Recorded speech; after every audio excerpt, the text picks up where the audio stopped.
Good morning and welcome to another edition of United Way for Southeastern Michigan's What's the Word Wednesdays. My name is Andre Ebron, and I am the Senior Director of Diversity, Equity, and Inclusion at United Way.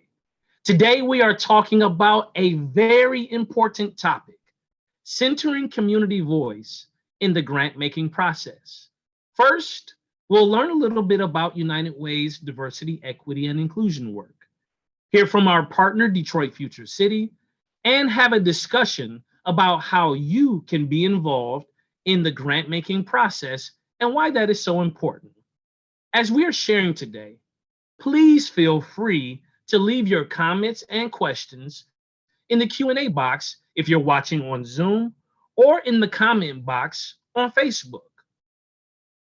Over the past year and a half, United Way for Southeastern Michigan has been on a journey to grow our efforts in the space of diversity, equity, and inclusion.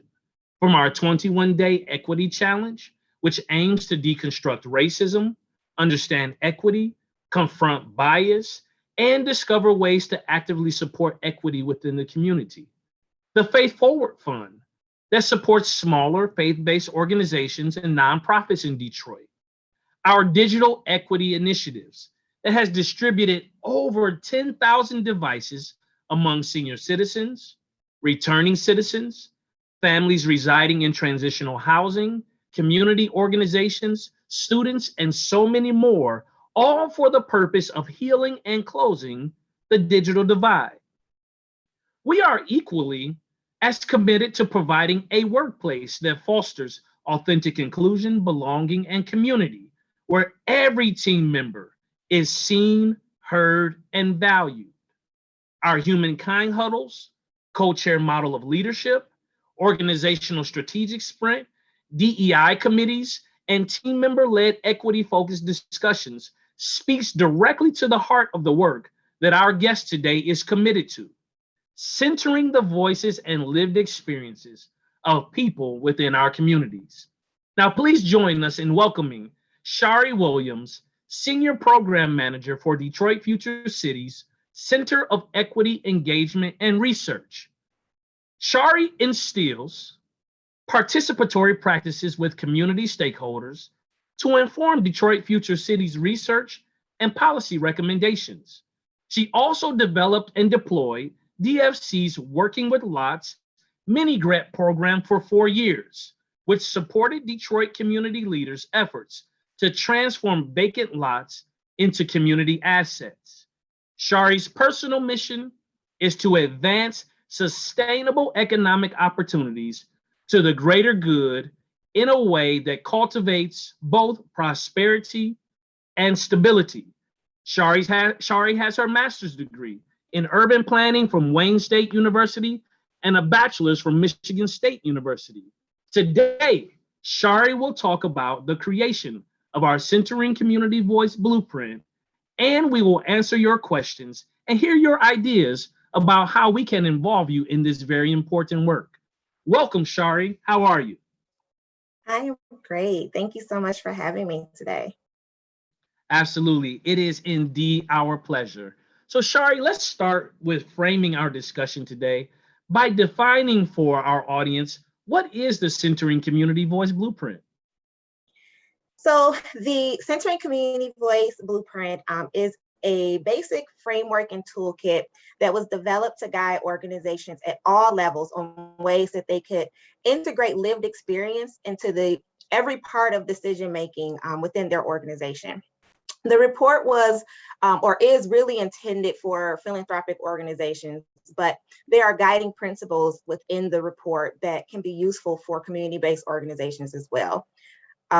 We really try to center and respect that each funder and organization has their own mission, their values, and culture. And so the blueprint is really crafted in a way where you can apply it anywhere within your organization, but also the hope is that it fosters collective efforts in strengthening funders' abilities to incorporate lived experience in the grant making process. I just want to also add that developing the blueprint actually involved quite a bit of work on the front end. We conducted a national study of literature and toolkits that were centered on equity, justice, inclusion, and things like that. And we also engaged community residents. We engaged other funders in Southeastern Michigan, and we talked to community-based organizations as well. In addition to that, we held workshops with some of United Way staff to really drill down and understand what the experience is like for a philanthropic organization as it relates to grant making and decision-making processes. Excellent, Shari. It sounds like there's a process of co-creating solutions to community challenges with community, not doing things to community, not doing things for community, but doing things with community. I have another question. Why is ensuring the voice and lived experience of the community in the grant making process an issue of equity? And then my second part to that question is why is that extremely important to you? Great question. Thank you. You know, I say ensuring that community voice and experience is instilled in the grant making process is definitely an issue of equity. And I'd even add justice, right? When you think about how foundations and why they exist, by and large, they exist to address the world's most complicated social issues. And those social issues are impacting the quality of life for populations across the globe, right? But we also have to recognize that foundations, grant making organizations, they come with the money. And in most cases, the decisions that are being made within the philanthropic organizations are developed by those that are leading the organization or those with the money. And a lot of times the intended beneficiary of those dollars are not really heard. And with those experiences, those perceptions, the things that are really happening on the ground, the context essentially is not a part of the development of grant making opportunities. And so when you think about what equity is recognizing that we all have our unique circumstances and being able to tailor resources and opportunities in a way that is more meaningful and more sustainable to address every person's unique need. By instilling lived experience in grant making, you can get there, right? That is equity in itself, understanding what the community needs so that you can better tailor your grant making efforts, your program development efforts in a way that would truly meet the needs of the community that you seek to serve. Why is that so important to me? Yes. I'm sorry, you did ask another question there and I forgot for a second, but you mentioned as you were sharing my bio that, my personal mission is really to see that economic opportunity is instilled in whatever work that I do. But if you also overlay that with the work I do at Detroit Future City, I lead our engagement at Detroit Future City. I've been at the organization now for 6 years.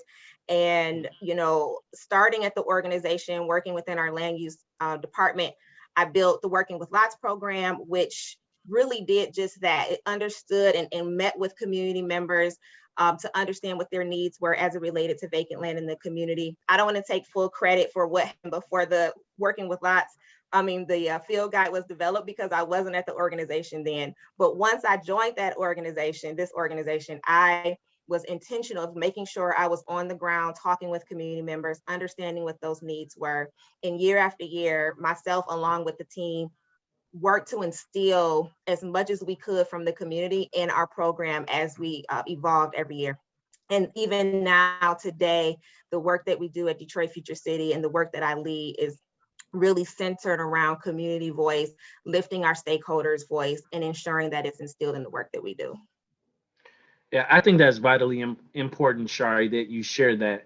You talked a lot about mission. You talked a lot about lifting the voice of community, centering those voices who are in closest proximity to the needs that you seek to solve and finding value there. I think that when we talk about the difference between qualitative and quantitative data is that qualitative data, those stories that we share, those voices, that lived experience is important to inform the work that we do because it allows us to focus our intention and to really drive impact. Here's a question that I have for you. What advice do you have for organizations that are looking to incorporate more lived experience in the grant making process, but they just don't know where to start? Yeah, it's a great question. And it's one that I respect even in our engagement efforts. And before developing the blueprint, I wanted to be sure to respect that each one of us we're doing the best we can, and it's well intended, right? And so, I would say starting internally, for sure, having conversations with team members and leadership. It would create that space for you to really assess where you're at as an organization as it relates to incorporating lived experience in your work. It also allows you that space to identify where there might already be successes and lift those successes up, but then identify where the opportunities to improve and strengthen are. I also say that having people with lived experience reflected on your board and on your staff is something to really take note of and try to be intentional around, especially as you're thinking about how to operationalize lived experience in your work. Another thing I'd probably say though, if you feel like, okay, internally we're doing pretty decently, we're operationalizing equity as best we can, we've kind of revamped our board, we've hired more staff, we're being intentional not to tokenize too. I want to just lift that up as well, tokenize folks. I would probably say that another next step or a good next step would probably be mapping your assets within the communities that you're serving, and then also understanding the root causes. So maybe conducting a root cause analysis, which can simply be having some conversations with folks within your network to understand where those assets are, prioritize where efforts need to be made, and then also addressing whatever community issues are arising based on root causes. I think once you identify what the root causes are, you have the opportunity to really foster systems change. You have the opportunity to strengthen your efforts, strengthen the impact that you're making. And even, when I spoke with a lot of foundations, return on investment is a thing, right? So there's an opportunity to really strengthen what your return on investment is as well. Thank you for sharing that. So that leads directly to our next question.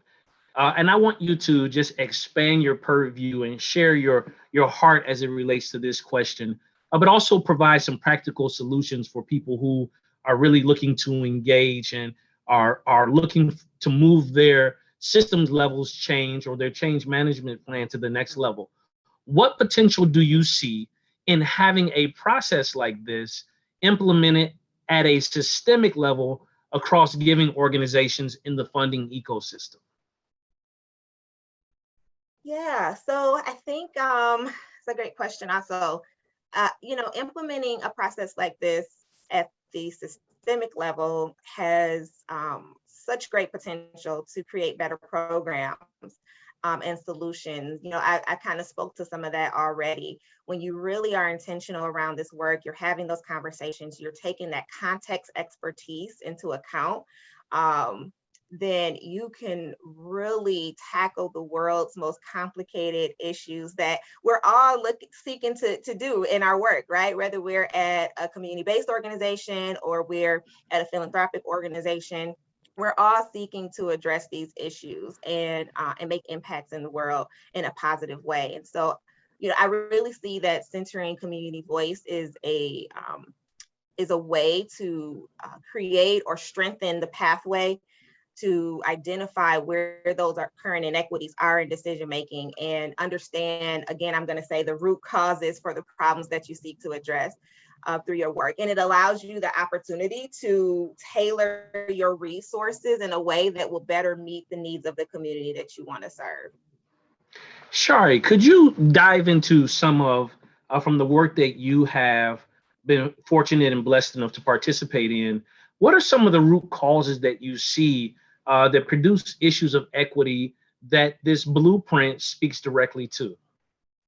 Well, that is a very complicated question. And I say that because when you think about the type of work that we're all doing, it varies. And so a lot of times the root cause may look different. What I can say though, if we kind of just center it just strictly around this conversation as is related to lived experience and centering community voice, what I can say is that we have a couple things here. We have power dynamics, recognizing that in many cases, philanthropic organizations, again, I say, come with the money. And so because of that, that's power in itself, and pretty much make the decisions around which way in which the programs will be developed, which impacts the ways that community-based organizations may operate. But then that also creates a power dynamic between a community-based organization and those with lived experience as well. And so I think that's probably like the number one thing. And even through conversations with community members during our research phase, that came up quite a bit, not quite worded that way, but just lifting up that there were challenges between conveying what this from community member, conveying what they need to the community-based organization that they're working with, but not really seeing it happen, or feeling like they were tokenized, like literally just being invited to come and share their voice just so that it was a checkbox. We need to be intentional as we move forward to really understand the power that we come with as decision makers, but then also understand how we're showing up, and even understanding our own bias, which is very complicated, right? Like for each one of us, we all have a bias that we show up with. We all have blind spots. It takes a lot of work to really be centered enough with yourself to do that. But we have to do it in this work. We really have to be intentional because we don't want to create these wedges between the community members and the work that we're seeking to do if we really want to make impacts in the community. I think that's very powerful what you shared there, Shari. When you talk about bias and blind spots, and the way to heal that discomfort or to address it is by centering the voices and lived experiences of the people that we serve. One thing that I appreciate about the Centering Community Voice Blueprint is its power sharing model of co-creating the RFP together with community, so that again, you're not doing things to community or for community, but that you are co-creating solutions with the community. So right now we are in the process of having one of our digital inclusion managers pilot this toolkit and blueprint with community organizations. And there's a live RFP out there looking for diversity, equity, and inclusion trainers to help support and address those very root causes and issues that organizations across the metro area are facing. There is support out there for you. And Shari, I just wanted to know, did you have any last words, any other wisdom that you wanted to impart today? You know, I think the only thing coming up for me right now is for me to acknowledge, and also if you're listening, for you to acknowledge that this is not it's a continuous process. You're going to take one effort that's going to get you closer to better instilling community voice, and you're going to sit back and you're going to realize there's opportunity for improvement, and it's okay. It's a continuous effort. I think it's really most important to just make those small steps, those incremental steps, because over time you'll see a really big change and you'll make even bigger and more meaningful impacts in the community. So I just wanted to acknowledge that, because I think sometimes we feel overwhelmed, like we just have to go and change the world immediately, and it doesn't happen that way. So I just wanted to lift that up before we conclude. Well, I appreciate that, Shari. It speaks to the principle that this work within DEI is not transactional work, but it is indeed transformational work. And it is that slow and patient work that is addressing our present and urgent issues. Well, that's all the time that we have for questions today. Thank you so much again, Shari, for being here with us and sharing your experience. And thank you to all of you watching with us for being a part of this vibrant discussion. Your voice is so important to the work that we do, and we hope that you'll continue to stay involved with us moving forward. As a reminder, for anyone in our community who may be experiencing a need, including assistance with the impact of the recent flooding or fuel spill, our 211 helpline remains available 24 hours a day, 7 days a week. We maintain a running list of available services in the community and can connect you to the supports you need. You can also look up resources in your area by using our 211 resource database at unitedway.org, unitedwaysem.org/211. Let me say that again, unitedwaysem.org/211. Next week at our What's the Word Wednesdays town hall, in celebration of both Labor Day and Hispanic and Latinx Heritage Month, we'll be joined by the Labor Council for Latin American Advancement to talk about Latinx equity in the labor movement. To see our previous town halls and to sign up for email updates on upcoming town halls, please visit unitedwaysem.org/virtual town halls. The website is also included in the chat box. Again, Shari, thank you for joining us. Thank you, everyone. We will see you soon. Stay safe and continue to live united.